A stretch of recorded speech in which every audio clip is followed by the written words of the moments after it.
त्याच्यामुळे माझं वजन कधी 122 किलोवर पोहोचलं मला पण कळलं नाही.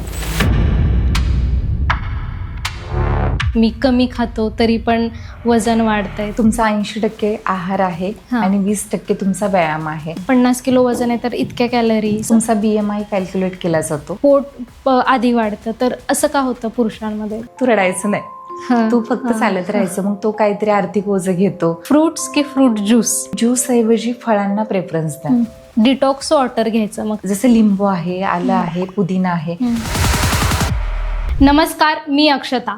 अनसीन मराठीच्या नव्या पॉडकास्टमध्ये तुमचं पुन्हा एकदा मनापासून स्वागत. 122 किलो वजन ते 62 किलो वजन, हा फरक आहे तब्बल 60 किलोंचा. हा फरक ऐकायला जितका मोठा वाटतोय तितकाच मोठा आहे हा वजन कमी करण्याचा प्रवास. कारण बऱ्याच वेळा वजन वाढतंय हे मान्य करायलाच आपल्याला खूप वेळ लागतो आणि तोपर्यंत वजन कंट्रोल होत नाही तितकं वाढलेलं असतं. पण हेच वजन कमी करण्याचा प्रवास यशस्वीरित्या ज्यांनी पूर्ण केलाय त्या नीलम जाधव मॅडम आज आपल्यासोबत आहेत. मॅडम, तुमचं अनसीनच्या पॉडकास्टमध्ये खूप मनापासून स्वागत. नमस्कार. तुमचा हा जो प्रवास होता 122 किलो ते 62 किलोपर्यंतचा, तुम्ही आता तुमच्या आयडियल वेटला आहात, पण 122 पर्यंत पोहोचणं याच्यासाठी काही स्पेसिफिक रिझन होतं, काही मेडिकल कंडिशन होती का? माझा प्रवास हा मुळात 122 ते 62 किलो आपल्याला हा दिसून येतोय, पण 122 झालं कसं हा पहिला प्रश्न आहे. बरोबर. आता माझ्यासारख्या असंख्य महिला आहेत ज्या भरपूर वजनामुळे त्रस्त आहेत. त्यापैकी मी एक आहे. एक सामान्य गृहिणी, नोकरदार ते सगळ्या ह्या भूमिका पार पाडत असताना मी पण कधीच माझ्या आरोग्याकडे लक्ष दिलेलं नाही आतापर्यंत.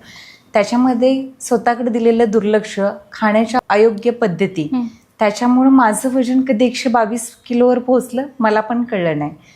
मुळातच PCOD, टाईप 2 डायबिटीज, गुडघ्यांचा आजार, फॅटी लिव्हर, ह्या सगळ्या गोष्टी मी ग्रस्त झालेले होते. पण आज करूया, उद्या करूया असं करत कधी वजन माझं 122 किलोवर पोहोचलं हे मला पण कळलं नाही. पण एकदा मनानं आपण ठरवलं की बाबा आता आपल्याला वेट लॉस करायचंय. वेट लॉस हा फक्त करायचा आहे तर त्याच्यासोबत आपल्याला ज्या आता आरोग्याशी निगडीत ज्या समस्या जाणवतात त्या पूर्णपणे त्याच्यावर काम करून आपल्याला वेट लॉस करायचंय. पण आपलं वजन 122 आहे हे आपण जेव्हा रिअलाइज करतो त्याच्या आधीच समाजाच्या किंवा लोकांच्या नजरा इतक्या आपल्याला त्या जाणवत असतात की तिथंच निम्मा कॉन्फिडन्स जातो. तर तुमचा कॉन्फिडन्स गेला होता का, किंवा तुम्ही त्या वेटमध्ये असताना काय फील करत होतात? मुळातच आहे ना, समाजाची नजर त्यापेक्षा माझी स्वतःकडे बघण्याची नजर पूर्ण बदलली होती. गेलेला आत्मविश्वास असतो, बरोबर. त्याच्यासोबत आपल्याला समाजात जाताना वारंवार इव्हन आपण फोटो काढतो तरी कुणाच्या तरी मागे लपून काढलेले फोटो, ह्या छोट्या छोट्या गोष्टी आपल्या दैनंदिन जीवनात घडत असतात. मग त्या करत असताना आपण स्वतःला इतकं आत्मविश्वास हरवून बसतो ना की आपल्याला कळत नाही की आपण आपला आत्मविश्वास कसा कमवावा पुन्हा. पण जेव्हा आत्मविश्वास जातो किंवा लोक इतके जजमेंट पास करत असतात तेव्हा एक निगेटिव्हिटी आपल्या मनात आलेली असते. त्या निगेटिव्हिटीमुळं असं होतं की काही आता सोशल मीडियावर तर इतके उपाय असतात, हे करा वजन कमी होईल, ते करा कमी वजन होईल.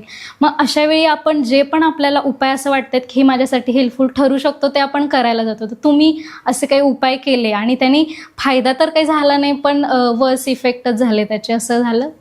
बऱ्यापैकी कसं असतं, सोशल मीडियावर असे भरपूर व्हिडिओ असतात की तुम्ही वजन कमी करण्यासाठी हे करा, ते खा, ते खाऊ नका. प्रत्येकाची मेडिकल कंडिशन वेगळी आहे.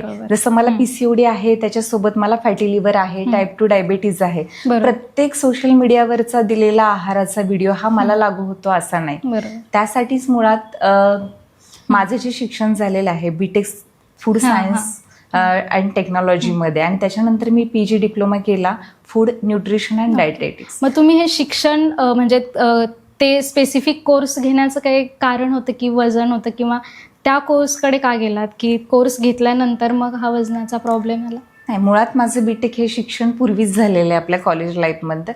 हे वाढलेलं वजन आहे ते माझं प्रेग्नन्सी आणि डिलिव्हरी नंतर, जो आता सर्रास महिलांमध्ये हा प्रॉब्लेम दिसून येतो, प्रेग्नन्सी मध्ये वाढलेलं वजन आणि त्याच्यानंतर डिलिव्हरी नंतर. पण तुम्हाला उपाय वगैरे त्याचा आपण बोललो, पण करेक्ट जर्नी तुम्हाला कशी वेट लॉसची, म्हणजे हा माझ्यासाठी एक प्लॅन असू शकतो, हे कधी तुम्हाला समजलं, किंवा असा कुठला काही ट्रिगर पॉईंट होता का की नाही आत्ता मी ठरवलं? कारण ठरवतो आपण बऱ्याच वेळा, पण एक अशी वेळ असते की त्या ठरवल्यानंतर आपल्याला रिझल्ट दिसायला लागतो. तर ते कधी सुरू झालं आणि का सुरू झालं? मुळातच आहे ना, हा प्रवास मी करायचा अनेकदा ठरवले की मला आज करायचे, उद्या, आणि प्रयत्न पण केलेत. पण म्हणतात ना, एखादी इच्छा आहे ना आपल्या मनात नाही यावी लागते, पण ती कधी येते? प्रत्येकाचं वजन वाढलेलं असतं, पण त्याला ते कधी जाणवतं? ज्यावेळेस तो स्वतः एखाद्या आजाराशी आहे ना झुंजायला लागतो, त्याला जाणवायला लागतं आता आपलं शरीर काहीतरी संकेत देते. ज्यावेळेस मला कळलं आता PCOD झालाय, टाईप 2 डायबिटीज आहे, फॅटी लिव्हर आहे, आपली बॉडी आपल्याला काहीतरी संकेत द्यायला लागते. वजन जास्त असून चालत नाही. ज्यावेळेस आपल्याला हे जाणवतं आता आपलं शरीर काहीतरी वेगळं सांगतं, मग मी निर्णय घेतला आता आपल्याला बदलायचं. त्याच्यानंतर मी हा PG डिप्लोमा केला आणि दोन्ही, जसं मला BTech मध्ये शिकवलेलं होतं, तुमच्या आहाराला वैज्ञानिक दृष्टिकोनातनं कसं बघायचं, आणि मला ह्या डिप्लोमामुळे शिकवलं त्या नॉलेजचं सायंटिफिक आपण आपल्या आहारात कसं इम्प्लांटेशन करू शकतो. आणि ह्या दोन्ही अनुभवांच्या जोरावर मी आज ही माझी जर्नी पूर्ण करू शकले. मग तुमच्या जर्नीतून म्हणजे तुम्ही असं काही स्पेसिफिक जर्नीत केलं की ज्याच्यामुळे तुमचा वेट लॉससाठी फायदा झाला, किंवा कशी होती ती तुमची जर्नी, त्याच्याबद्दल थोडं सांगा. मुळातच मी सुरुवात केली बऱ्याच प्रकारची. आपण स्वतः, मी एक न्यूट्रिशनिस्ट आहे, स्वतःसाठी पण डाएट प्लॅन मी भरपूर प्रिपेअर केले, फॉलो करायचे. सगळ्यात महत्वाचं आहे तुमची कन्सिस्टन्सी आणि डिसिप्लिन. त्याच्यामध्ये डाएट प्लॅन तयार करताना बरेचदा मला सुद्धा त्याच्यामध्ये अपयश आलंय, पण ते मी सोडलं नाही. माझं प्रत्येक वेळेस वजन कमी झालंच पाहिजे किंवा एका महिन्यात झालं पाहिजे. वजन ही गोष्ट अशी आहे मुळात की तुम्ही एका महिन्यात कमवलेली नाही. तुमच्याकडे पेशन्स आणि सातत्य असणं खूप महत्वाचं आहे. हळूहळू मला बदल दिसू लागले माझ्या वजनामध्ये. मग मला कळायला लागला आपण कुठेतरी योग्य पायरीवर आहे. मग सगळ्यात महत्वाचं आहे ना, मी आपलं बॅलन्स न्यूट्रिशनवर भर दिलेला आहे. त्याच्यानंतर नियमित आहार आणि नियमित व्यायाम, आणि एक तणावमुक्त जीवन, आणि दुसरी गोष्ट म्हणजे पुरेसं पाणी. ह्या छोट्या छोट्या बदल करून मी माझ्या आयुष्यात एवढी मोठी जर्नी पूर्ण करू शकले. पण कन्सिस्टन्सीचं तुम्ही म्हणालात की ब्रेक येतो किंवा हे, पण ते कन्सिस्टन्सी राहावी याच्यासाठी तुम्ही पर्सनली काय करत होतं, किंवा मेंटली स्ट्रेस येतो की नाही आता करायचं नाही, किंवा आयुष्यात काही प्रॉब्लेम घडला तरी पण आपण इग्नोर करतो की नाही आता मला जे करते ते सगळंच बंद करायचं, तर ते कसं ओव्हरकम केलं तुम्ही? बऱ्याच वेळा असं झालं, असं वाटलं वेट म्हणजे वजन कमी करताना डेली होत नाही, पण आपल्याला एक मानसिकता असते माझं आज पण वजन कमी व्हावं उद्या, असं नाही. आपण ती जर्नी करत असताना त्याच्यामध्ये वेटचे प्लॅटिओ पण येतात, पण तिथं आपण मुळातच काय होतं, आपण तिथंच गिव्हअप करतो, सोडायचा विचार करतो, तिथंच तुम्ही हारलेला असता. पण मी ठरवला माझं वेट काय आकड्यांमध्ये कमी होते ते महत्वाचं नाही, मला मानसिक शांतता, माझं शरीर काहीतरी हलकंसं जाणवतंय. मग मी ते सातत्य म्हणजे ठेवलं. मी नंतर असं केलं की मी वजनाच्या काट्यांकडे बघायचंच बंद केलं. आपण बघूया, आपण काहीतरी हेल्दी खातोय, आपल्या शरीरात चांगले बदल होत आहेत. म्हणजे शरीरात दिसत नसलं तरी मानसिक समाधान तरी तुम्हाला त्या जर्नी गरजेचं आहे. म्हणजे कळलं कुठल्या तरी अनहेल्दी लाईफस्टाईल मधनं आपण हेल्दी लाईफस्टाईल वळलं, ह्याचा आपल्याला नक्कीच फायदा होणार आहे. आता बऱ्याचदा मध्यम वर्गातल्या महिला असतील किंवा आता आपल्या आई असेल, काकू असेल, त्यांचं असं असतं की मी माझ्या तब्येतीकडे लक्ष देते म्हणजे मी माझ्या घराकडे दुर्लक्ष करते, असं एक आजपर्यंत चालत आलेला विचार म्हणूया, किंवा हे त्यांच्या मनात कुठेतरी कोरलं गेलेलं असतं. तुम्ही वर्किंग वुमन आहात, गव्हर्नमेंट सर्वंट आहात, तुम्ही हे सगळं कसं मॅनेज केलं की काम पण करायचं आहे प्लस मुलांची जबाबदारी आहे, संसाराची जबाबदारी, त्याच्यातून वेळ कसा काढलात तुम्ही? मुळातच आहे ना, स्त्री ही अशी व्यक्ती आहे ना जिच्याकडे शिस्त, संयम ह्या दोन्ही गोष्टी सगळ्यात जास्त भरलेल्या आहेत. तर फक्त ते कसं आपण इम्प्लांट स्वतःसाठी करणं, आजची स्त्री खरंच स्वतःसाठी जगते का? नाही. कुटुंबाला ती सगळं वेळेवर देईल, अगदी मुलांचं करेल, घरातलं करेल, जॉबला जाईल, पण ती स्वतःकडे लक्ष देते का? नाही देत. का? कारण सगळ्यांना वेळेवर देता स्वतःला मात्र वेळेवर जेवायचं ती नेहमी विसरते. तर मला असं महिलांना सांगायचं की तुम्ही तुमची आयुष्य जगत असताना एक प्रायोरिटीज ठेवा.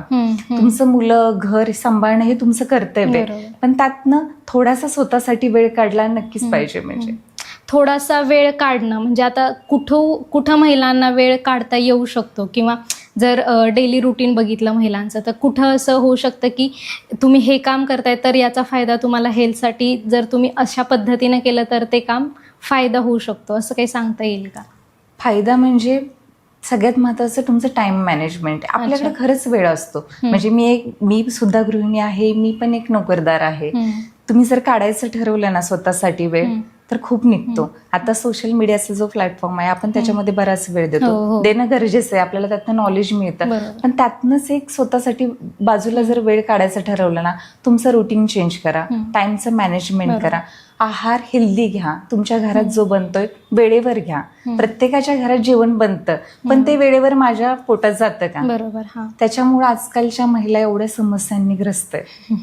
बऱ्याच वेळा असं असतं की घरात आता रात्री जेवण काय तर बनवलं, एखादी भाकरी उरते, भात उरतो, तर ते टाकून देण्याच्या ऐवजी महिलांचं असं की नाही मी खाते उरलेलं, तर ते किती धोकादायक असू शकतं. नाही, मुळातच शिळं अन्न आहे ना ते आपल्या शरीरासाठी योग्य नाहीये. अच्छा. म्हणजे तुम्ही शिळं म्हणण्यापेक्षा तुम्ही रात्रभर ठेवता, त्याचं जे पोषण तत्व असतं जे आपण पहिल्यापासून म्हणतो स्वच्छ ताजा आहार घ्यावा, तर तो शिळ्या अन्नात तितकेसा जात नाही. पोषण तत्व मूल्य तेवढं शरीराकरता मिळत नाहीत. तर तुम्ही ताजं अन्न बनवा आणि तुम्ही त्याचं लगेच म्हणजे जेवण वेळेवर करा, त्याच अन्नाचं काही फरक नाही पडत. जेवणाच्या वेळा याचा किती वेट लॉसच्या जर्नीमध्ये इफेक्ट असतो? खूप. मुळातच सगळ्यात महत्वाची गोष्ट आहे जेवणाच्या वेळा. त्याच्यामध्ये सगळ्यात महत्वाचं तुमचा ब्रेकफास्ट, जो कधीच कुणी स्किप केला नाही पाहिजे. तुमचा ब्रेकफास्ट सकाळी उठल्यानंतर 1 ते 1.5 तासाच्या आत झाला पाहिजे. दुपारचं जेवण वेळेवर घ्या तुम्ही. संध्याकाळी इव्हिनिंगला थोडंसं स्नॅक टाईप घ्या आणि रात्रीचा डिनर हलका घ्या. पहिल्यापासून आपल्याला म्हटलेलं आहे सकाळचं जेवण राजासारखं असावं, रात्रीचं जो आहार आहे तो एकदम हलका असावा. त्याच्यामुळे तुमच्या डायजेस्टिव्ह सिस्टीमवर लोड येत नाही, रात्रीची झोप पण चांगली लागते आणि वजन कमी करायला ह्याचा खूप मोठा फायदा होतो. ओके. तुमच्या जर्नीत सगळ्यात अवघड पार्ट काय होता? कन्सिस्टंट राहणं की आहार सांभाळणं की काम आणि ते बॅलन्स करणं?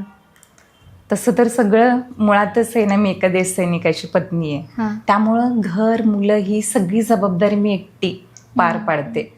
पण आपण ठरवायचं असतं माझ्यासाठी मला जगायचंय, त्यामुळे ते जगणं गरजेचं आहे. मी आज ठरवलं, मी आता किती दिवस झाले मी असं ठरवते मी आज करणार, उद्या करणार, माझं वेट कधी 122 वर गेलं हे मलाच कळालं नाही.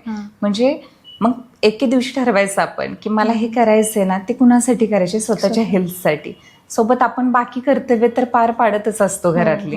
तुमच्या जर्नीत आहार तुमचा कसा होता? म्हणजे तुम्ही त्याच्याकडे कसं लक्ष देत होता, किंवा तुम्ही वजन कमी करताना जास्त महत्व कशाला दिलं या सगळ्यात? मुळातच आपलं ज्यावेळेस वेट लॉस म्हणण्यापेक्षा एक निरोगी शरीर ते करायचं म्हटलं तर तुम्हाला सगळ्या पोषण तत्वांची गरज आहे. जसं कार्बोहायड्रेट आहे, प्रोटीन आहे, विटॅमिन्स आहेत, मिनरल्स आहे, फॅट आहे, ह्या सगळ्यांचं महत्व आपल्या आहारात आहे. तुमचा आहार हा पूर्णपणे परिपूर्ण असला पाहिजे.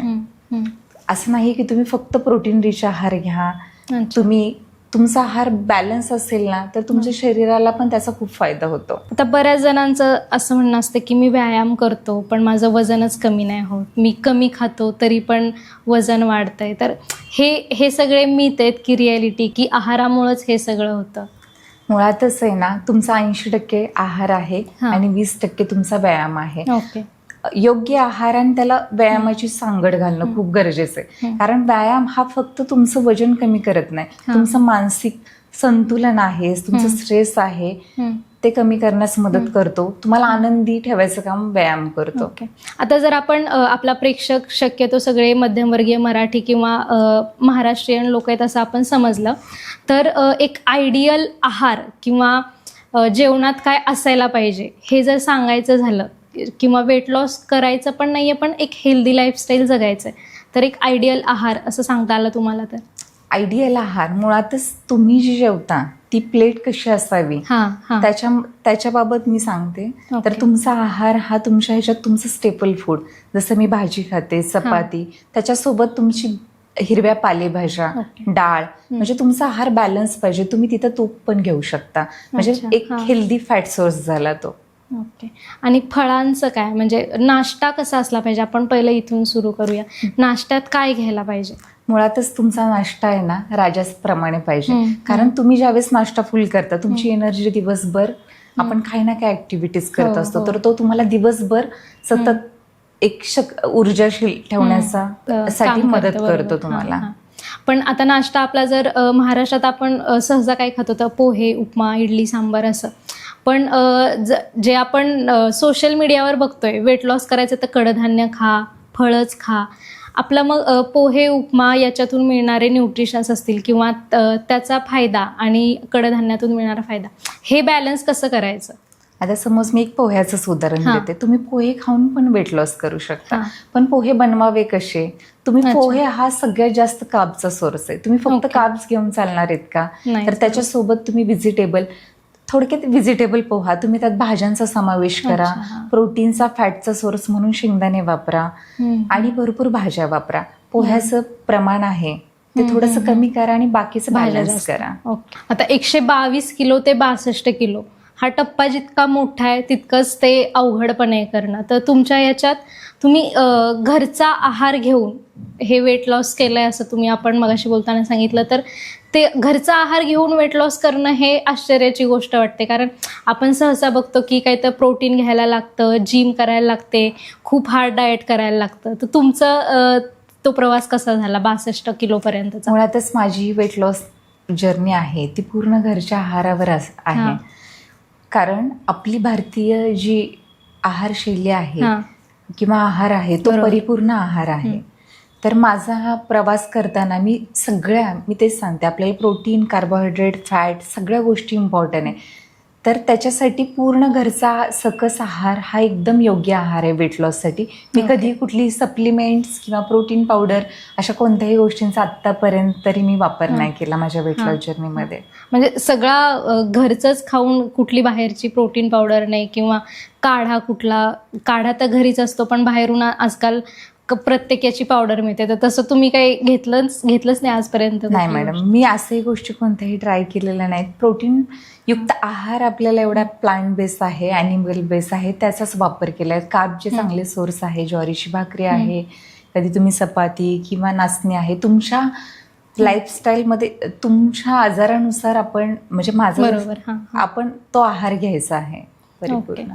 आणि फिजिकल ऍक्टिव्हिटी तुम्ही म्हणता की 20% म्हणजे 80% आहार आणि 20% फिजिकल ऍक्टिव्हिटी पाहिजे. तर तुमची फिजिकल ऍक्टिव्हिटी काय होती किंवा व्यायाम म्हणून तुम्ही काय करायचं? जिमला जात होतात, वेट ट्रेनिंग, स्ट्रेंथ ट्रेनिंग, असं काय करत होता? मुळातच आहे ना, मी एक गृहिणी ते नोकरदार आहे, पूर्ण घराची जबाबदारी आहे, वेळेचा अभाव, त्याच्यामुळं मी प्रेफरन्स कधी जिमला वगैरे नाही किंवा बाहेर आउटसाईड योगा क्लासेस जे काय आहे ना ते मी माझ्या घरातच केलं आहे. माझ्यासारख्या अशा भरपूर गृहिणी असतात, त्यांना असं वाटतं मला जिमसाठी वेळ नाहीये, मला योगा क्लासेस जॉईन करायचा, मला वेळ नाही. तर मला त्यांना हेच सांगायचंय, तुम्ही कोणताही व्यायाम, नियमित व्यायाम 45 मिनिटं तुमच्या घरातून करा. त्याचा तुमच्या जीवनशैलीवर फार मोठा फरक पडतो. म्हणजे तुम्ही जिम करताय, योगा करताय, याचा काही फरक नाही पडत. ऍक्टिव्ह तुम्ही राहायला पाहिजे. मग तुम्ही त्यात योगाचा समावेश करा, स्ट्रेंथ ट्रेनिंग करा. घरी आता भरपूर तुम्ही पाहता, घरी पण भरपूर तुमच्या असलेल्या घरात साधनांवर तुम्ही व्यायाम करू शकता. बरोबर. मग तसं काही टिप्स तुम्हाला देता येईल ज्या महिला बघतायत, मुली बघतायत त्यांना, की एखादा वर्कआउट टिप्स किंवा तुम्ही घरी आपण व्यायाम करू शकतो म्हणतात, तसं काही? मुळातच ना, मी पहिल्यापासून वर्कआउट केलंय ना, म्हणजे मी स्टार्ट केलं खरं तर योगानंच. त्याच्यानंतर बांबू स्टिक वर्कआउट आहे, लाकडाची काठी प्रत्येकाच्या घरात कपडे सुकवायला अवेलेबल असते. मी त्याचा जास्त माझ्या व्यायामात त्याचा समावेश केलेला आहे. पुन्हा आपण वॉकिंग हा पण एक बेस्ट ऑप्शन आहे. मग वॉकिंग म्हणजे फक्त वॉकिंग 45 मिनिटं एखादी व्यक्ती करते, तर ते पण त्या ऍक्टिव्हिटीमध्ये येतं? पहिल्यापासून म्हणजे वॉकिंग हा बेस्ट ऑप्शन आहे, पण तुम्ही फक्त चालण्यामुळं वेट लॉस करू शकत नाही. आता मला पीसीओडी आहे, तर त्याच्यासाठी मला पीसीओडीचे व्यायाम करणं खूप गरजेचं आहे. माझं फेस फॅटी आहे, तर मला फेसची एक्सरसाइज करणे. तुम्ही चालण्याला तुम्ही ह्या छोट्या छोट्या 15-20 अर्धा तास ह्या व्यायामांची जोड द्या, तुम्हाला नक्कीच फायदा होतो त्याच्यामध्ये. म्हणजे मिक्स असायला पाहिजे, तुमचं गरज काय नाही आला पाहिजे रोज करत असताना. वेगवेगळे व्यायाम घ्या तुम्ही. ओके. आता तुम्ही घरच्यांचं पण मेन्शन केलं, वर्किंग वुमेन आहात वगैरे. तुमच्या घरच्यांचा या जर्नीत कसा रिस्पॉन्स होता किंवा कोणाचा काय रोल होता? तुमच्या मिस्टरांनी तुम्हाला कसा सपोर्ट केला याच्यात? मुळात माझे मिस्टर एक देशसैनिक आहेत. ते सोबत नसतात माझ्या, पण त्यांचा म्हणतो ना आपण मॉरल सपोर्ट हो, खूप हो, महत्वाचा हो. असतो. तर त्यांनी मला खूप केला. पण त्याच्यासोबत सगळ्यात मोलाची साथ म्हणजे माझ्या सासूबाईंची आहे. म्हणजे मी ह्या सगळ्या गोष्टी करत असताना आपण म्हणतो एक बॅक सपोर्ट सिस्टीम असते, हो, हो, त्याचा हो. तो रोल पूर्ण त्यांनी पार पाडलाय. आता तुम्ही मगाशी बोलताना म्हणालात की तुमचं म्हणजे वजनाचा जास्त प्रॉब्लेम प्रेग्नेन्सीच्या पिरियडमध्ये सुरू झाला तुम्हाला. तर बऱ्याच बायकांचं असं म्हणणं असतं की डिलिव्हरी झाल्यानंतर किंवा प्रेग्नेन्सीच्या पिरियडमध्ये 9 महिन्यात वजन खूप वाढतं आणि नंतर वजन कमी करता येत नाही किंवा करणं अवघड आहे. तर हे किती खरं आहे आणि तुम्ही ते केलंय तर तुम्ही हे जास्त चांगलं सांगू शकता, कसं केलं ते? मुळातच आहे ना, हे खूप मोठं म्हणजे मिथ आहे की अच्छा. मी डिलेव्हरी झाली आहे, माझं वजन वाढले, प्रेग्नन्सीत वाढलेलं वजन आहे ते कमी होत नाही, असं काही नाही. मी तुमच्यासमोर उदाहरण आहे. मला पण 7 वर्षांचा मुलगा आहे. सी सेक्शन झालं तरी माझं वेट कमी ओके. होत नाही, पोट जात नाही, असं खूप हां, महिलांना हां, वाटतं. हां. पण असं काही नाहीये. तुम्ही व्यवस्थित आहार घेतला, नियमित व्यायाम केला, तुमची जीवनशैली योग्य ठेवली तर तो पण कमी होतो. मुळातच प्रेग्नन्सीमध्ये जो भारतात एक तुम्हाला पण माहिती आहे समज आहे, हिला आता डोहाळे पुरवले पाहिजेत. पण कशाचे पुरवले पाहिजेत? पहिल्या काळात अशा गोष्टी नव्हत्या. मग ते लोणचं असेल, हेल्दी गोष्टी पहिल्या काळात देत होत्या महिलांना खायला. मग कुठं कैऱ्या असतील, रानमेवा असेल. आता तसं नाही. आताच्या महिला काय करतात, मी प्रेग्नेंट आहे, मला पिझ्झा खाल्ला पाहिजे, मला बर्गरचं, मला सँडविचेस खाल्ले पाहिजेत. ह्या गोष्टींमुळे त्या काय होतं, प्रेग्नन्सीमध्येच एवढं वजन वाढतं. त्यात डिलेव्हरी नंतर तुम्हाला माहिती आहे लहान मुलाची काळजी घेणं, त्यात त्या लेडीजला झोप मिळत नाही, ताण राहतो, व्यवस्थित आहार होत नाही, त्यामुळे तिचं अजून वजन वाढलं जातं. म्हणजे मानसिक तणाव प्लस तिचं शरीराचं वाढलेलं वजन, ह्या दोन्हीमुळे ती एकदम डिमोरलाइज होते आणि तिला असं वाटत नाही की आपण वेट लॉस करू शकतो. पण माझं सगळ्या महिलांना हे सांगणं आहे, तुम्ही तुमचं बाळ 1 वर्षाचं झालं, तुम्ही थोडंसं बाहेर पडा, त्याला बघत बघत घरात चांगला आहार घ्या, त्याच्यासोबत नियमित व्यायाम करा. ओके. डिलिव्हरी नंतर वेट लॉस करायचंय तर ते साधारण आता तुम्ही 1 वर्षाचं म्हटलात, तर बाळ किती महिन्यांचं दिवसांचं झाल्यानंतर वेट लॉस जर्नी सुरू होऊ शकते किंवा स्वतःकडे लक्ष द्यायचं तर एक्सरसाइज कधीपासून सुरू करायला पाहिजे? किंवा ज्या प्रेग्नेंट आत्ता आहेत म्हणजे डिलिव्हरी होणार आहे किंवा प्रेग्नंट आहेत त्या बायकांनी कसा एक्सरसाइज ठेवला पाहिजे, कशी तयारी केली पाहिजे? मुळातच ज्या प्रेग्नेंट लेडीज आहेत त्यांना वॉकिंग हा बेस्ट ऑप्शन आहे. अच्छा. थोड्या इंटरव्हलमध्ये तुम्ही छोटे छोटे वॉक करा दिवसभरातून, खाल्ल्यानंतर आहे. त्याच्यानंतर जर तुमची प्रेग्नन्सी झाली असेल, तुमचं बाळ लहान आहे, ते फिडिंग करतंय, ते फिडिंग करतं आपलं ऑलमोस्ट 1 वर्ष ते 1.5 वर्ष कळतं. पण त्याच्यासोबत ते 7 महिन्यांचं झाल्यानंतर घरातलं पण हळूहळू पेज असतील, खिचडी असेल, ते खायला सुरुवात करतं. आईवर ते डिपेंडंट नसतं पूर्णपणे. मग महिलांनी थोडंसं आहाराकडं चांगले लक्ष द्या, त्यातूनच वेळ काढत घरात तुमच्या व्यक्ती असेल, बाळाची जबाबदारी देऊन थोडंसं स्वतःसाठी त्यातून वेगळा असा वेळ काढा आणि तो मिळतो. आपण काढायचं ठरवलं ना तर निघतो. आता तुम्ही म्हणालात की म्हणजे आपल्याकडं असं सुरू झालंय की प्रेग्नेंट आहेत तर खूप खायला दिलं पाहिजे, डोहाळे पुरवले पाहिजे, पण करेक्ट पोषण किंवा करेक्ट आहार काय असतो प्रेग्नन्सीत? म्हणजे कुठल्या गोष्टींची जास्त गरज असते, काय खाल्लं पाहिजे किंवा काय टाळलं पाहिजे? मुळातच तुम्ही प्रेग्नेंट आहात, तुमच्यासोबत एक बाळ पण तुमच्या पोटात असतं. तुम्ही जे खाता ते पोषण तत्व बाळाला मिळत असतं. मग त्या महिलेचा आहार हा अतिशय हेल्दी असणं गरजेचं आहे. त्याच्यामध्ये तुम्ही सगळ्या हिरव्या पालेभाज्या आहेत, फळं आहेत, हेल्दी फॅट्स आहेत, कार्ब्स आहेत, प्रथिने आहेत किंवा डाळी आहेत, सगळ्यांचा समावेश केला पाहिजे. मैदा आहे, फास्ट फूड आहे, पिझ्झा बर्गर असेल किंवा कोल्ड्रिंक्स असतील, ह्या गोष्टी शक्यतो टाळल्या पाहिजेत प्रेग्नेंट महिलांनी. ओके. आता वजन कमी करायचंय तर पहिलं एक असतं की कॅलरीज कमी खाल्ल्या पाहिजे, कॅलरीज इनटेक कमी झाला पाहिजे. तर प्रत्येक वेळेस ते वेईंग मशीन असणं आणि कॅलरीज मोजूनच खाणं गरजेचं आहे? मुळातच वेट लॉसमध्ये ना कॅलरीजचा खूप महत्त्वाचा वाटा आहे.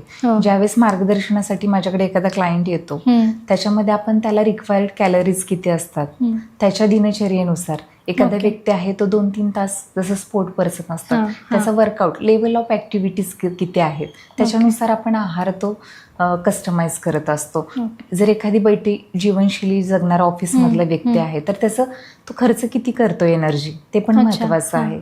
मग तसे आपण डाएट प्लॅन कस्टमाइज करतो. ओके. वजन आणि कॅलरी म्हणजे जर ठराविक आपण वजनाच्या विंडोमध्ये आहोत तर ते वजन आणि कॅलरी याचं काही प्रमाण ठरलेलं असतं म्हणजे हो. 50 किलो वजन आहे तर इतक्या कॅलरी, 60 किलो वजन आहे तर इतक्या कॅलरी, Yes, जसं तुमचा BMI कॅल्क्युलेट केला जातो. Okay. पहिला तुम्ही किती प्रमाणात एनर्जी तुमची खर्च करता मग हां. ऍक्टिव्हिटीज मधून त्याच्यानुसारच आपण कॅलरीज काउंट करत असतो. ओके.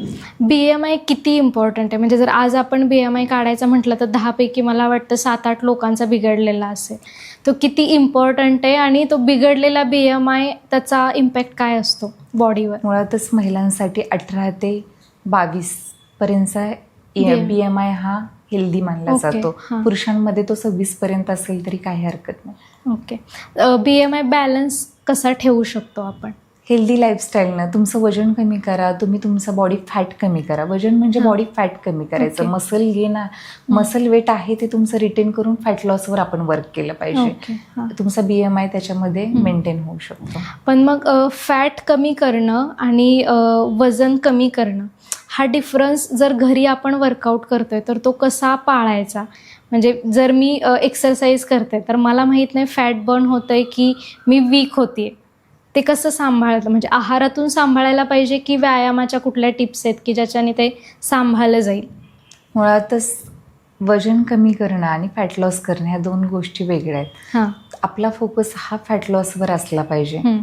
कधी कधी काय होतं, प्रत्येकाची बॉडी वेगळी आहे. हो. मला असे बरेच लोक विचारतात, मॅडम माझं वेट लॉस झालं नाही पण मला कपडे लूज बसतात.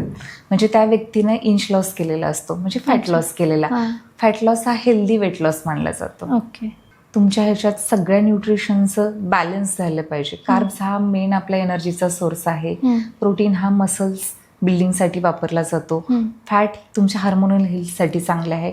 विटॅमिन मिनरल्स असतील ते तुमच्या हेअर इम्युनिटीसाठी बेस्ट आहेत.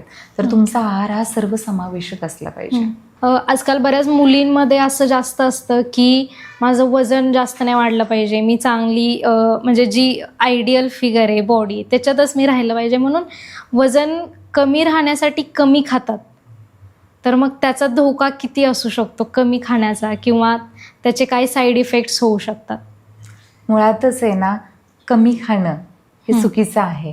तुमच्या शरीराला किती कॅलरीजची गरज आहे ते घेणं खूप गरजेचं आहे. आजकाल फास्ट वेट लॉस व्हावं, माझं 8 किलो व्हावं, 10 किलो, कमी कॅलरीजची डाएट आजकाल मार्केटमध्ये तुम्हाला खूप, पण त्यांचा इफेक्ट तुम्ही ते सस्टेनेबल वेट लॉस करत नाही. त्याच्यामध्ये तुम्ही जसं पुन्हा आपल्या पूर्वत आहारावर येतात तुम्हाला ते वजन लगेच वाढलेलं दिसून येतं. तर ती एकदम चुकीची कन्सेप्ट आता चाललेली आहे मार्केटमध्ये. मला म्हणायचं तुमचा आहार हा परिपूर्ण तुमच्या गरजेच्या कॅलरीजमध्येच बसला पाहिजे. मला कॅलरीची गरज आहे 2500, 2000 आणि मी खाते 700-800 कॅलरीज. तुमचं वजन नक्की कमी होणार, पण त्याच्यासोबत तुमचं शरीर आतून हेल्दी बनतंय का? तुम्ही फक्त वॉटर वेट किंवा मसल लॉस करून घेताय. आपल्याला वर्क करायचं आहे ते फॅट लॉसवर. ओके. आता आपण महिलांबद्दल बोलतोच आहे, तर आजकाल बऱ्याच म्हणजे कमी वयातच मुलींना PCODचे प्रॉब्लेम होतील किंवा 40शीतच पाळी येणं थांबतं किंवा अनियमित पाळी. तर याचा आणि वजनाचा काही म्हणजे संबंध आहे का, किंवा त्याचा वजन वाढलेलं आहे म्हणून हे आजार होतात की हे आजार आहेत म्हणून वजन वाढतं? मुळातच आता काय झालंय तुम्ही नीट पाहाल तर आता कळतं, एक 10 वर्षापासूनच्या मुलींना आहेत ना पिरियड्स येताना दिसत आहेत. तर त्याच्या मागे कारण आपल्याला दिसतात, त्यांची लाईफस्टाईल, बदललेलं जीवन. ज्या वयात आता लहान मुलीच्या हातात बाहुली पाहिजे खेळायला किंवा तिच्या पालकांबरोबर वेळ, त्या वयात ती आता सध्या पॅड्स घेऊन पिरियड्समध्ये आता तुम्हाला पिरियड्स आलेले दिसतात. त्याच्यामध्ये आलेली पाळी आहे पण ती नियमित आहे का हा मोठा विषय आहे. कारण 14 वर्षापासूनच्या भरपूर अशा माझ्याकडे मुली आहेत त्यांना PCODनं त्रास होतोय. आलेले ॲक्ने आहे, चीनवर आलेले हेअर्स आहे, पोटावरची वाढलेली चरबी आणि सगळ्यात महत्त्वाचं हार्मोन्स बदलामुळे तिच्या मानसिकतेत झालेला बदल. ह्या गोष्टींमुळे ती इतक्या कमी वयातच त्या गोष्टी फेस करते. हार्मोन्सचा मानसिक याच्यावर किती परिणाम होतो, किंवा आजकाल आपण अशा पण म्हणजे बातम्या ऐकतो किंवा व्हिडिओ वगैरे बघतो की एज म्हणजे समज येण्याचं वय खूप अलीकडे आलं आहे, तर हे हार्मोन्स आणि ते समजाचं त्याच्यावर कसा परिणाम होतो या सगळ्याचा? मुळातच हार्मोन्स बॅलन्स असणं बॉडीमध्ये स्त्रीच्या खूप गरजेचं आहे. ओके. हार्मोन इनबॅलन्स झाल्यामुळं मानसिक तणाव असेल, तिची येणारी अनियमित पाळी असेल, त्यामुळे तिच्या शरीरात अचानक खूप बदल व्हायला लागले. तिला होणारा जो त्रास आहे त्याच्यामुळं ती पाळीविषयी जर बोलायचं झालं आणि हार्मोनल इनबॅलन्स, तर त्याच्यामध्ये सगळ्यात मोठा रोल आहे हार्मोन्सचा. ओके. आता आपण हार्मोन्सचं बोलतोय, तर फर्टिलिटी इनफर्टिलिटी हा पण आजकाल खूप मोठा इश्यू झालेला आहे, त्याच्याबद्दल पण थोडं सांगा. मुळातच लग्नाचं वय आता पुढे गेले, म्हणजे लग्न उशिरा करत आहेत.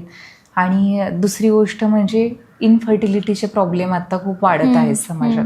तर ते का वाढत आहेत? तर तुमचं बदललेलं जीवनशैली आणि त्याचा झालेला तुमच्या शरीरावर परिणाम.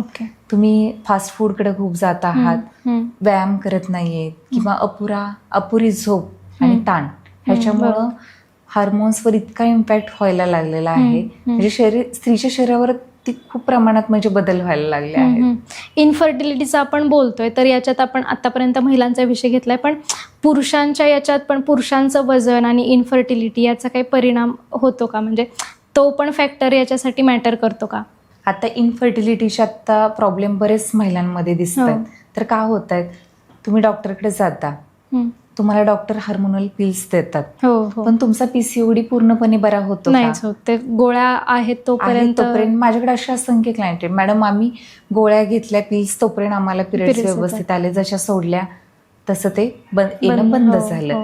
तर तुम्ही डॉक्टरांच्या सल्ल्यानं पिल्स घेताय, ठीक आहे, ते तुम्हाला मदत करू शकतं, पण कधी त्याच्यासोबत तुम्ही योग्य आहार पद्धती, नियमित व्यायाम, पुरेशी झोप आणि भरपूर पाणी, ह्या सगळ्या गोष्टींची सांगड लागणं खूप गरजेचं आहे. तर तुमचा तो पीसीओडी पूर्णपणे बरा होऊ शकतो. आता तुम्ही म्हणालात की तुम्हाला तुमच्या घरच्यांकडून पण सपोर्ट होता, किंवा प्रेग्नन्सी तुमचा मुलगा पण आहे, तर चाइल्ड न्यूट्रिशन आणि मुलांना डब्याला काय द्यायचं हे प्रत्येक आईला पडलेला प्रश्न असतो. तर मुलांचा आहार कसा असायला पाहिजे? कारण आज आपण कुठल्याही गोष्टीत भेसळ सुरू आहे, रोजच बातम्यांमध्ये काय तर दुधात भेसळ आहे, आणि आपलं ठरलेलं स्टेपल फूड असतं की मुलांना दूध प्यायला द्यायचं, पण जर दुधात भेसळ आहे सगळीकडेच हे प्रॉब्लेम आहेत. तर लहान मुलांना पोषणयुक्त आहार कसा दिला पाहिजे? मुळातच माझ्याकडे ज्यावेळेस मुलांचे पालक येतात, तेव्हा पहिला प्रश्न त्यांचा असतो, माझं मूल खात नाही. मग खात का नाही, तो महत्वाचा. मग तुमचं मूल खातं काय? काय होतं मॅडम, आमच्या घरात हे बाहेरचे पदार्थ एवढे येतात, मग तेच पोट भरून खातं, मग घरात बनलेलं जेवण असतं ते तसंच शिल्लक राहतं, मुलगा बघतच नाही त्याच्याकडं. तर मला सगळ्या पालकांना हा प्रश्न विचारावा असा वाटतो, तुमचं मूल आता तेवढं समजदार आहे का की माझ्यासाठी योग्य आहार, निरोगी आहार किंवा माझ्यासाठी अयोग्य आहार कोणता आहे हे कळण्यासाठी ती एवढी समज आहे का त्या मुलाकडं? पालक त्यावेळेसच चुकतो ज्यावेळेस तो बाहेरून काहीतरी मुलांसाठी घेऊन येत असतो. मुलांना काय करा, घरचा आहाराची सवय लावा. तुम्ही जोपर्यंत त्यांना ती सवय लावत नाही ना, तोपर्यंत मुलही खाणार नाही. त्यासाठी तुम्ही काय करा, आता मुलांना डेलीच्या जेवणात भाज्या आहेत, रंगबिरंगी भाज्यांचा वापर करा. कधी हेल्दी फूड जसं चपाती आहे तर मुलांना मेथीचे पराठे द्या. मुलांना ते बघताना पण थोडंसं अट्रॅक्टिव्ह वाटावे आणि थोडंसं हेल्दी वेनं आपण बघितलं तर त्यांना ते पोषण पण मिळून जातं त्यातून. ओके. दूध मुलांना आपण जनरली ब्रेकफास्टसाठी देतो, तर दुधात म्हणजे दूध देणंच फक्त योग्य आहे का? म्हणजे रोजच दूध पिऊन जातोय आणि तोच त्याचा नाश्ता आहे. आता रोज बऱ्यापैकी महिलांचं काय होतं, सकाळी उठल्यानंतर माझा मुलगा काही खात नाही, मग काय करतो आपण, एक ग्लास दूध देतो आणि जातो. तर ते अपूर्ण आहार आहे. दुधातून तुम्हाला सगळी पोषण तत्वे मुलांना पोटभर मिळतात का? नाही. मुळातच मुलांचा सकाळचा नाश्ता आहे तो पोषक असला पाहिजे, थोडासा हेवी असला पाहिजे. मुलांच्या टिफिनचे प्रश्न आजकाल भरपूर पालकांना पडतात. मला पण एक मुलगा आहे, तर मला पण हा रोज पडणारा प्रश्न, पण आपण कसं देतो? जर मी रोज चपाती दिली तर तो मुलगा खाईल का? तुम्ही वेगवेगळ्या पद्धतीचे पराठे बनवून द्या, कधी कोबीचा द्या, कधी मेथीचा पराठा द्या, व्हेजिटेबलचा पराठा द्या. मुलांना पण ते बघताना अट्रॅक्टिव्ह वाटलं पाहिजे, काहीतरी आज मला डब्याला वेगळे मिळाले. तर तुम्ही थोडीशी आहार आणि मुलाची रंगसंगती, लहान मुलांना त्या एजमध्ये कलरचं अट्रॅक्शन असतं, तर तुमचा टिफिन तसं द्या, त्याच्यासोबत थोडंसं सॅलड द्या. तुम्ही जर ब्रेकफास्टचा टिफिन देताय तर त्याच्यामध्ये ड्रायफ्रूटचा समावेश करा, थोडी फळं द्या. अशा पद्धतीने मुलांचा आहार आपण मॅनेज केला ना, मुलांना पण तो आवडायला लागतो, ते आवडीनं खातात. आणि लहान मुलांमध्ये एक असतं की त्यांना म्हणजे स्वीट टूथ म्हणतो आपण, की गोड खायचंच असतं सतत. तर ते लहान मुलांना गोड खाण्यापासून कसं थांबवायचं, किंवा गोड तर खाणं गरजेचं आहे पण ते व्यवस्थित जितकं शरीराला गरजेचं आहे तितकंच खातील याच्यासाठी कशी काळजी घ्यायला पाहिजे? आता गोड हा प्रकार हा लहान मुलांमध्ये आवड आहे, हां. पण रोज तुम्ही जर बाहेरचे त्यांना कॅडबरी देत असाल, चॉकलेट देत असाल, गोड खायचंय, मग तुम्ही त्यांना पेस्ट्रीज देता, बिस्किट देता, पण तुमच्या लहान मुलांच्या आरोग्यासाठी योग्य नाहीये. कारण मैदायुक्त ते पदार्थ आहेत, साखर आहे. त्याच्याऐवजी तुम्ही घरातच कधी सीड्सचे लाडू बनवा, ड्रायफ्रूटचे लाडू बनवा, घरात गव्हाचा केक बनवा, त्याच्यामध्ये साखरेऐवजी तुम्ही गुळाचा वापर करा. नैसर्गिक घटक वापरून चांगल्या पद्धतीने मुलांना पण आपण गोड खातोय अशी जाणीव, त्यांचं पण आवड पूर्ण होते आणि त्यांच्या पोटात हेल्दी फूड पण जातं त्याच्यामध्ये. ओके. आता डायबिटीज लहान मुलांचं तर आपण बोललो, पण पुरुषांमध्ये, महिलांमध्ये डायबिटीज, BP हे आजार खूप वाढलेत. म्हणजे असं होतं की दर 5 पैकी एखाद्याला डायबिटीज असतो, BP असतो. त्याच्याबद्दल म्हणजे तुम्ही हे कसं डील करता, म्हणजे तुमच्याकडे आलेल्या लोकांचं? आता माझ्याकडे जेव्हा एखादा व्यक्ती येतो मार्गदर्शनासाठी, डायबिटीज मुळातच ती तुमची अनुवंशिक शुगर आहे का, त्या व्यक्तीला डायबिटीज आहे का, तो आपण त्याच्यासाठी काही टेस्ट देतो करायला. त्याच्यानंतर मग ती तुम्हाला प्रेग्नन्सी झालेली आहे का, की तुमच्या अनुवंशिक आली, ह्या 2 गोष्टीवर आपण वर्क करतो. अनुवंशिक असेल तर आपण ती मॅनेज करतो. योग्य आहार पद्धती असेल, प्रोटीनयुक्त आहार आहे, फायबर आहे बऱ्यापैकी, आणि जी तुमची एक प्रेग्नन्सीमध्ये आपण म्हणतो जेस्टेशनल शुगर मला आली, तर तुम्ही चांगल्या आहार पद्धती आहेत त्या अनुसरून, व्यायाम खूप महत्वाचा आहे. तुम्ही ज्यावेळेस डायबिटीज असतो, तुम्हाला छोटे छोटे एकदम व्यायाम आहे जे तुमचे करून तुम्ही डायबिटीज मॅनेज करू शकता. वॉकिंग करू शकता, मसल काफ रेज करू शकता. तुम्ही जेवण झालंय, बसला, तुम्हाला डायबिटीज आहे, तुम्ही काफ रेज करू शकता बसल्या बसल्या ठिकाणी. त्याचा पण शुगर कंट्रोल करायला खूप मोठा. डायबिटीज गोळ्यांशिवाय बरा होऊ शकतो? डॉक्टरांच्या सल्ल्याने, तुमचं डायबिटीजचं प्रमाण जर खूप असेल, डॉक्टरांच्या सल्ल्यानं शुगर पहिल्यांदा नियंत्रित आणणं खूप गरजेचं आहे. त्याच्यानंतर तुम्ही योग्य आहार पद्धती आणि मेडिसिन ह्या दोन्हीची सांगड घालून डायबिटीस चांगल्या प्रमाणात नियंत्रित ठेवू शकता. ओके. आणि BPचा आणि आहाराचा काही संबंध आहे? मुळात आता माझ्याकडे एखादा व्यक्ती येतो, तर माझ्या घरात अनुवंशिक लो BP आहे, हाय BP आहे, तर ह्या गोष्टी वर बोलायचं म्हटलं तर BP हा नियंत्रणात आहारातनं पण आणू शकता तुम्ही. काही व्यायाम आहेत ते घ्या, पण तुम्ही BPच्या गोळ्या घेत असाल, तुम्ही डॉक्टरांच्या न सल्ला घेतात अचानक बंद करता, तर ती चूक केली नाही पाहिजे. डॉक्टरांच्या सल्ल्याने, डॉक्टरांच्या सल्ल्यानं तुम्ही त्या औषधं नक्की घ्या, पण त्याच्यासोबत तुम्ही नियमित आहार आणि व्यायाम ह्या दोन्ही गोष्टी आहेत ते करा. योगा करा, त्याच्यामुळे तुम्हाला स्ट्रेस मॅनेजमेंट असेल तर त्याच्यामध्ये मदत होऊ शकते. पुरुषांना सहसा प्रॉब्लेम असतो की पोट आधी वाढतं, तर असं का होतं पुरुषांमध्ये? मुळात असं आहे ना, पुरुषाकडे बघण्याची समाजाचा दृष्टिकोन आहे, तू रडायचं नाही, तू फक्त चालत राहायचं. मग तो काहीतरी आर्थिक ओझं घेतो आपल्यावर, मला उठायचे, ऑफिसला जायचे, कुटुंब चाललं पाहिजे माझं. पण हे कुटुंब चालवत असताना तो स्वतःकडे लक्ष देतो का? नाही देते. मग त्या धावपळीत काय होतं, तुमचं स्ट्रेस लेवल असतं, तुमचं ऑफिसचं वर्किंग, तुम्ही कोणत्या प्रकारचा जॉब. आता आपण बऱ्याच वेळा बघतो वर्किंग जे असतं, सिटिंग जॉब, आपण जे जास्त वेळ बसतो, पोट वाढतं. पण पुरुषांनी ह्याच्यासोबत स्वतःला वेळ काढला पाहिजे. नियमित व्यायाम करा. तुमचा आहार आणि व्यायाम ह्याच्याबरोबर तुम्ही परिपूर्ण, म्हणजे असे भरपूर पुरुष आहेत बेली फॅट आहे त्यांना, आणि ते माझ्याकडे आले, तर आपण ते परिपूर्ण म्हणजे पूर्ण त्यांचं बेली फॅटवर वर्क केलेलं आहे. आज आता सगळ्यात मोठा प्रश्न महिलांना पण पुरुषांना पण जर काय असेल तर तो बेली फॅटचा. त्याच्याबद्दल सांगा. बेली फॅट, फक्त बेली फॅट कमी करायचं असेल तर करता येऊ शकतं का, किंवा बेली फॅटच का वाढतं सुरुवातीला? मुळातच काय होतं, माझ्याकडे ज्यावेळेस स्त्री आणि पुरुष जास्त प्रमाणात येते, बेली फॅट हा कॉमन प्रश्न आहे. मॅडम मी मॉलला जातो, खूप खूप छान कपडे असतात, इकडे जातो, कपडे पोटातच बसत नाहीत. मग आम्ही काय करायचं? मुळातच हा बेली फॅट हा विषय हा लाईफस्टाईलशी संबंधित तर आहे. तर आपल्या शरीरामध्ये कार्टिसोल हार्मोन असतं जे आपल्या ॲड्रेनल ग्लँडमध्ये असतं. त्याचं काम काय आहे? एक स्ट्रेस हार्मोन्स आहे ते. त्याचं काम आहे तुमच्या शरीरात असलेला स्ट्रेस मॅनेज करणं. पण प्रमाणाच्या बाहेर जे तर ह्या हार्मोन्स वाढलं तर तुमच्या पोटाभोवती ना चरबी वाढायला लागते. त्याच्यामुळे तुमचं वजन पण वाढतं, तुम्हाला मानसिक ताण ह्या गोष्टी जाणवू लागतात. तर तुम्हाला जर बेली फॅट कमी करायचंय, आहारशैली बदला तुमचं. त्याच्यासाठी तुम्ही योग्य आहार घ्या, पुरेशी झोप घ्या, भरपूर पाणी, भरपूर फायबरयुक्त आणि बॅलन्स आहार. त्याच्यामध्ये हिरव्या पालेभाज्या असतील, फायबर असेल, फळांचं प्रमाण वाढवा. तुमचं बेली फॅट नक्की कमी होऊ शकतं.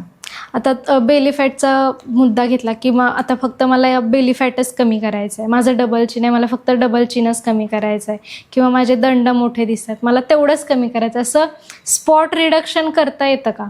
नक्की. काही आहारासोबत आहार तुम्हाला मदत करतो फॅट लॉस करायला, पण तुमच्या शरीराला आकार देण्याचं काम कोण करतं? व्यायाम. प्रत्येक महिलांमध्ये बॉडी फॅट वेगळं असतं. कुणाचे दंड मोठे असतात, कुणाच्या थाईजमध्ये फॅट असतं. म्हणजे प्रत्येकाचा एरिया वेगळा आहे, शरीराची रचना वेगळी आहे. तर मग आपण ह्या पद्धतीत कसं करतो? आहार तर नियंत्रित करतोच आपण, बॅलन्स आहार घेतो. आहार सेम असतो पण व्यायामाच्या पद्धती. मग तुम्हाला जर चीन फॅट आहे किंवा डबल चीन आपल्याला दिसतं, तुम्ही फेसचा एक्सरसाइज करा. हात तुमचे जास्त असतील, हँड्स वर्कआउट भरपूर आहेत, ते करा. तुम्हाला बेली फॅट आहे तर बेली फॅटशी वॉकिंगपेक्षा तुम्ही बेली फॅटच्या वर्कआउटवर भर द्या, तर तुम्हाला बेली फॅट लवकर जाईल तुमचं. आता सामान्यतः आपण बघितलं तर आपल्या जे घरात आधीपासून आपण खात आलोय, चपाती असेल, भाकरी असेल, भात असेल, तूप असेल, दूध, ह्या सगळ्यावर इतकं गैरसमज असेल, मतभेद असेल, इतकं वाढलेत. आता याच्यातला सगळ्यात हायलाईट होणारा मुद्दा आहे भात. भात खाल्ल्यानं वजन वाढतं का? काही जणांचं वाढत नाही. भात अनहेल्दी आहे का हेल्दी? आता माझ्याकडे अशी लोक येतात, मॅडम आमच्याच घरात असा एक व्यक्ती आहे, तो एवढा भात खातो, अख्खा कुकरचा डब्बा खातो, तरी वजन वाढत नाही. मी कधीतरीच एखादी पळी घेतली किंवा एक वाटीभर भात घेतला, माझं लगेच वजन वाढतं. कसं वाढतं? तर भात मुळातच आहे ना, भाताविषयी हे गैरसमज आहेत. भात खाल्ल्यानं वेट गेन होत नाही, पण तुम्ही योग्य प्रमाणात खाणं गरजेचं आहे. तुम्ही भाकरी पण खाता, त्याच्यासोबत भात पण खाता. ह्या दोन्ही गोष्टी म्हणजे तुमची भाताची प्लेट कशी असावी? जर मी एक वाटी शिजलेला भात घेतेय तर त्याच्यासोबत तुमचं डाळीचं प्रमाण दुप्पट पाहिजे, फायबरचं प्रमाण भरपूर पाहिजे. प्रोटीनचा सोर्स असेल, तुम्ही व्हेजिटेरियन असेल तर सोया चंक्स घ्या, पनीर घ्या. जर तुम्ही नॉन व्हेजिटेरियन सोर्समध्ये बघत असाल तर त्या प्लेटमध्ये तुम्ही अंड वगैरे समावेश करू शकता. भातासोबत तुम्हाला फायबर, प्रोटीन ह्या सगळ्यांचं कॉम्बिनेशन घेणं खूप गरजेचं आहे. आता भातासोबतच अजून एक वाद असतो, तो चपातीचा. डाएट करायचा तर चपाती स्किप करायला पाहिजे. चपाती आणि भाकरी ह्याच्यामधलं मोठं कोडं आहे. ज्यावेळेस तुम्ही नॉर्थ रिजनकडे जाता, आपल्या उत्तर भारतात, तर तिथल्या लोकांचंच फूड मुळात चपाती हेच आहे. तुम्ही आपल्या साऊथ भागात जाता भारताच्या, तर तिथं भात हा प्रमुख अन्न आहे. माझं लोकांना एवढंच सांगणे, तुमच्या भागात जे स्टेपल फूड तुम्ही लहानपणापासून खाता आलेला आहात आणि तुमच्या भागात पिकतंय, तर तो तुमचा बेसिक आहार पाहिजे. फक्त तुम्ही समावेश, आता मला गव्हाची चपाती तर खायची, वेट गेन पण नाही. गहू हा ग्लुटेन जास्त असतं, थोड्या कॅलरीज पण जास्त असतात, त्यामुळे थोडंसं आपल्याला वाटतं की तो पचायला जड आहे. पण चपाती कमी प्रमाणात घ्या, त्याच्यासोबत तुम्ही फायबरयुक्त आहार घ्या, प्रोटीनयुक्त आहार घ्या. सर्व समावेशक असा आहार घेतला ना तर चपातीचा वेट गेनमध्ये काहीच फरक पडत, म्हणजे वेट गेन होऊ शकत नाही. आता तिसरा, आता आपण सगळं बोलतोय तर तुपाचा एक मुद्दा. तूप हेल्दी आहे का अनहेल्दी आहे? म्हणजे वेट लॉस करायचे किंवा हेल्दी राहायचे, तर आजपर्यंत लहानपणापासून आपल्याला सांगितलेलं असते की तूप खायचं, तूप खाल्ल्याने ताकद येते, हाडं मजबूत होतात. पण आता डाएट करणारे लोक सांगतात किंवा जे एक्सपर्ट असतात ते बऱ्याच वेळा असं म्हणतात की तूप स्किप करायला पाहिजे. तर तूप हेल्दी आहे की स्किप करायला पाहिजे? मुळातच आहे ना, तुमचं शरीर जर तुम्हाला निरोगी ठेवायचं आहे, तुम्हाला फॅट फार गरजेचं आहे. तुमची हार्मोनल हेल्थ असते ती फॅटवर डिपेंड. तुम्ही गुड फॅट घ्या. तुम्ही तूप खाताय, मी किती प्रमाणात खाताय ते खूप महत्वाचं आहे. मी घेतलं तरी अर्धा कप तूप घेतो तर तुमचं वेट गेन होणार, कारण कॅलरीज आहेत त्याच्यात. तुम्ही 1 ग्राम जर तुपामध्ये बघितलं तर 9 ते 9 कॅलरीज असतात, म्हणजे खूप आहे. तर तुम्ही तूप प्रमाणात खाल्लं तर तुमच्या शरीरासाठी नक्की ते फायदेशीर ठरू शकतं. मग तुम्ही तूप कसं खाणार? नुसतं तूपच खात बसणार का? नाही. मी जर आता ज्वारीची भाकरी खाते किंवा चपाती खाते, तर तुम्ही कार्ब्सला, तुम्ही चपातीला भाकरीला लावून तूप खाल्लं तर कार्ब्सचं ऍब्झॉर्प्शन पण चांगलं होतं आणि तुम्हाला दोन्ही फॅट आणि कार्ब्स दोन्ही गोष्टी तुमच्या शरीराला मिळून जातात. ओके. आता दुसरा एक डिबेटचा मुद्दा घेऊया आपण, फ्रुट्स की फ्रूट ज्यूस. मुळातच हा फार डिबेटचा मुद्दा आहे. मला बऱ्याच लोक, मॅडम मी सकाळी नाश्त्याला काहीच खात नाही, मी फक्त ज्यूस पिते, तरी पण माझं वेट लॉस होत नाही. मुळातच फ्रूट ज्यूस हा हाय एंड कॅलरीज असतो. तुम्हाला त्यातनं फायबर मिळतात का? नाही. शरीरासाठी आवश्यक असलेले फायबर तुम्ही ज्यावेळी ज्यूस करता आणि ते गाळता, फायबर निघून जातात. मग राहिलं काय? फक्त शुगर आणि पाणी आणि त्याच्यात असलेले न्यूट्रिशन. तर तुम्ही प्रेफरन्स द्या, तुम्ही ज्यूस ऐवजी फळांना प्रेफरन्स द्या. आता आणखी एक वेट लॉसच्या जर्नीत किंवा हेल्दी राहायचंय किंवा मेंटेन राहायचंय म्हणून महिला किंवा पुरुष, जास्त महिलांमध्ये हे प्रमाण असते की डिटॉक्स वॉटर घ्यायचं, मग ते जिरा असेल किंवा मेथीचं पाणी असेल. हे याचा कसा परिणाम होतो आपल्या हेल्दी लाईफस्टाईलसाठी? डिटॉक्स ड्रिंक हे डेली घ्यायचं नसतं. अच्छा. तुम्हाला आठवड्यातनं तुम्ही एकदा डिटॉक्स ड्रिंक घेऊ शकता, कारण डिटॉक्स ड्रिंकमुळे आपल्याला फ्रेश वाटतं, आपलं मेटाबॉलिक रेट सुधारतो. तसं तुम्ही आता जसं डिटॉक्स ड्रिंक म्हणजे काय हे आधी थोडं एक्सप्लेन. डिटॉक्स ड्रिंक ह्या वेगवेगळ्या कन्सेप्ट आहेत. आता बाजारात रेडीमेड डिटॉक्स ड्रिंक येतात, तर माझा त्यांना पूर्ण विरोध आहे. तुम्ही घरात बनवा ना. 1 लिटर पाण्यामध्ये तुम्ही गाजर आहे, काकडी आहे, तुम्ही जसं लिंबू आहे, आलं आहे, पुदिना आहे, त्यांचं तुम्ही डिटॉक्स ड्रिंक जर बनवत असाल तर तुम्हाला त्याचा नक्की फायदा होतो, कारण हे नॅचरल पण आहे आणि तुमच्या बॉडीला त्याचा फायदा पण होणार आहे. तुम्ही तुमच्या जर्नी सोबत अनेक लोकांचं वेट लॉस जर्नीत मार्गदर्शन केलंय किंवा त्यांना वेट लॉस करायला मदत केली, पण सोशल मीडियावर आत्ता का बरं? आता हा खूप चांगला प्रश्न विचारलाय. आत्तापर्यंत मी बरेच लोकांना मार्गदर्शन केलंय आणि ते करताना मला असं जाणवलं की लोकांना भरपूर गोष्टींची माहिती नाहीये. आणि त्या लोकांनी मला सांगितलं, मॅडम तुम्ही ज्या गोष्टी आमच्यासोबत शेअर करताय त्या तुम्ही सोशल मीडियावर शेअर केल्या तर लोकांमध्ये आहाराबद्दल किंवा जीवनशैलीबद्दल असलेले जे काही गैरसमज आहेत ते लोकांमधले दूर होतील आणि त्यांना पण कदाचित तुमची जर्नी आहे ना इन्स्पायरेटिव्ह वाटेल आणि ते पण तुमच्यासोबत हा प्रवास करायला सुरुवात करतील. त्याच्यामुळे मी हा निर्णय घेतला की चला आज आपण पण सोशल मीडियावर येऊया. तुमची जर्नी बघून अनेकांना असं वाटेल आता की मला पण मला पण वेट लॉस करायचंय, मला पण ही जर्नी करायची, तर त्या महिलांना किंवा एकंदरच सगळ्यांना तुम्ही काय संदेश द्याल? मुळातच आहे ना, जसं आपण क्रांतीसूर्य महात्मा फुले यांनी बघितलं, त्यांच्या घरातली एक स्त्री आहे क्रांतीज्योती ज्या सावित्रीबाई आहेत, त्यांना शिकवल्यास त्यांच्यामुळे आपण आज एवढ्या महिला साक्षर झालेलो आहे. तसं किचनमध्ये मेन काम करणारी व्यक्ती कोण आहे? स्त्री आहे. जर ती तिच्या आरोग्याकडे बघते, निरोगी बनवते, तर नंतर ती तिच्या स्वतःच्या कुटुंबाला निरोगी बनवते. त्याच्यासाठीच मी इथं आले आहे. अशा असंख्य महिला आहेत ज्यांना माझ्या मार्गदर्शनाची गरज आहे. भरपूर लोक आहेत. तर त्याच्यामुळं मला हेच सांगायचं आहे, एक कुटुंब, त्याच्यासोबत माझा महाराष्ट्र आणि पूर्ण भारत हळूहळू निरोगी होत जाईल. थँक्यू. आज तुम्ही अनसीन मराठीच्या पॉडकास्टमध्ये तुमचा वेळ दिला आणि तुमची इतकी इन्स्पायरिंग जर्नी आमच्यासोबत शेअर केली. नक्कीच आपल्या प्रेक्षकांसाठी पण, प्रेक्षकांमध्ये बरेच जण असे असतील ज्यांना या जर्नी जायचे किंवा वजन कमी करायचे, जास्त वाढवायचे किंवा हेल्दी राहायचं, तर प्रत्येकांसाठीच हे मार्गदर्शन मोलाचं ठरेल. आमच्या प्रेक्षकांना पण एकच आहे की जर तुम्हाला वेट लॉस जर्नी करायची आहे किंवा ते वजन कमी करायचं आहे, जास्त करायचं आहे, तर किंवा या रिलेटेड तुमचे काही प्रश्न असतील तर आम्हाला कमेंट बॉक्समध्ये नक्कीच सांगा. मॅडमसोबत आपण आणखी एखादा पॉडकास्ट घेऊया, तेव्हा अजून आपण त्या प्रश्नांची उत्तरं देण्याचा प्रयत्न करूया. पॉडकास्ट कसा वाटला ते कमेंटमध्ये नक्की सांगा आणि अनसीन मराठीला सबस्क्राईब करायला विसरू नका. धन्यवाद.